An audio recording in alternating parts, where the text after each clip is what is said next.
বিগত 2 বছর ধরে মিঠাইকে রুটি তরকারি খাওয়ানোর জন্য প্রচুর উপায় আমি বের করেছিলাম, যেগুলো আপনাদের সাথে শেয়ারও করেছি।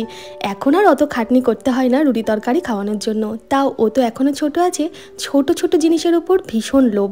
রুটিটাও যদি একটু ছোট হয় তাহলে দেখি ভীষণ খুশি হয়। তাই আজকে ওকে আমি মিনি রুটি বানিয়ে দিয়েছি। কিছুই না, আটা মেখে রুটিটা বড় করে তৈরি করে ছোট ছোট ধারালো বাটির সাহায্যে ওই রুটিগুলো আমি কেটে তৈরি করে দিয়েছি শুকনোভাবে। তার থেকেই 4টে মিনি রুটি স্কুলের টিফিনে দিলাম। এর সাথে ডিম আলুর কষা করেছিলাম, ডিম না দিয়ে কিছুটা আলু আর গ্রেভি দিয়েছি রুটির সাথে খাওয়ার জন্য।